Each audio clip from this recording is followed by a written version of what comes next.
So, as you might have guessed, this video is about sleeping, how people at university don't get enough of it, and how you can improve your sleep.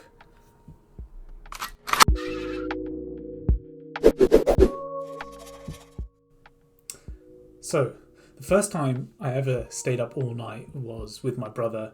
We were about 6 or 7 at the time, and we had recently got a new game for the PlayStation 3. It was some kind of Star Wars The Clone Wars kind of game, which we planned to play whilst sleeping over at a relative's house. So we load up and we get playing.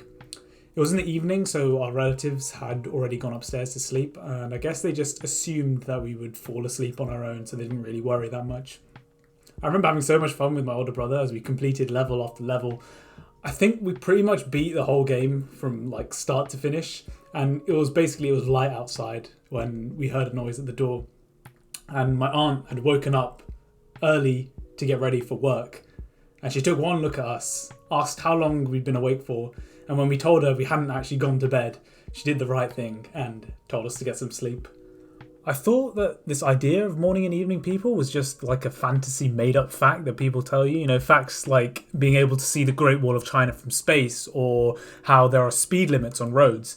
Anyways, I tell this friend that it's a made-up fact, but he was adamant that it was real. So I googled it, and it turns out he was right. The second thing that inspired me to make this video was actually university life, where I found myself and others staying up late just to get work done. Like, after I'd found out about this whole morning and evening person thing, I was literally asking everyone whether they were morning or evening people. Okay, so from my light research, I basically found these two graphs. The first one shows morning and evening type people and basically the difference in their body temperature across the day. Because what you can do is you can map body temperature to where you are in your circadian rhythm. And typically, as you are about to go to sleep, you actually get a drop in your body temperature, which is why people say that it's easier to fall asleep in a cold room. This is because your body literally needs to be a couple of degrees colder in order for you to fall asleep. And you can see that here on the graph. The second graph is the subjective alertness of morning and evening type people depending on the time of day. So this is basically how alert the individual sort of feels and rates himself. So it's not necessarily correlated with anything biological that might be going on, but it's just their attitude towards how awake they feel. So what we can see is that evening type people have a pretty consistent level of energy from around 10 in the morning all the way up to 10 o'clock in the evening, where there's like a big spike, and then from 10 onwards there's a really big drop in subjective alertness.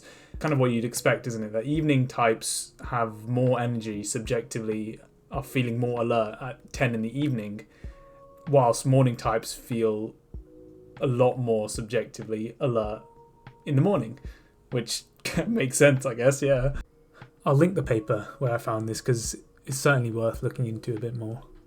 So moving away from research and papers and graphs, I had another interesting experience with sleep at university where I chose one day to stay up late and play games, because that seems to be a constant thing in my life of staying up late to play video games.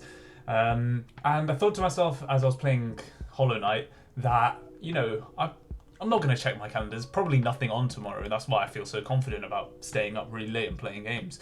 So 1 o'clock becomes 2 o'clock, 2 o'clock becomes 3 o'clock, and then next thing I know, it's 7 o'clock in the morning, and I'm like, all right, time to go to sleep. Let me just quickly, check my calendar just to make sure. I know that I don't have anything, but, just to make sure that I don't have anything, let me just look at my calendar. And on my calendar, I have a very important meeting that is at 9 o'clock in the morning. And I think, oh, me. And I realise that now I'm going to have to stay up for the next 2 hours, which I do. And on my way to this meeting, I pop into a Tesco's and grab a Monster Energy drink. So throughout this whole meeting, absolutely mashed. I managed to make it through, and then I get back and I just have the most awful 7 hours of like broken sleep that I've ever had in my entire life. And I take full responsibility for that. That's got nothing to do with morning or evening people. It's just bad sleeping habits. And I think that's actually an important distinction to make, where it's like, yeah, you can be an evening person or a morning person, but staying up till 7 doesn't mean you're not an evening person. Then you're just insane, and there is a very big difference between both of those. One that I am extremely familiar with. Whether we're morning people or evening people changes as we grow. So typically what you find is that children tend to be morning people. Then as you go into your teens and young adult phase, you tend to become more evening. And then as you get even older, then you switch back and you come back to morning. Now, depending on where you lie on this like sort of change, whether it happens to you, like it might be different for each individual. I think the general point is that different people require different sleeping habits in order to fully like align with their biological like needs. Last thing I want to say actually is paying homage to caffeine, because caffeine is the one thing that gets you through university life. Before university, I was not a caffeine addict, and now I have several empty jars that used to contain instant coffee that have been subsequently drained over the last 2 semesters, because it literally is the only thing that keeps me going, which is probably not a good thing. You know, I should probably cut back a little bit and try not to become a coffee addict. But it's just so useful. It's just so handy, just for revising, for staying up, for like adjusting your sleep cycle. There's probably a healthier way to do it. I don't know what that is. But yeah, no, coffee's awesome. I actually had a lot more planned for this video, but I'm still like figuring things out. So this might be abrupt, but that is the end of the video. Yeah, it's gone. It's finished. It's done. It's all complete. Bye.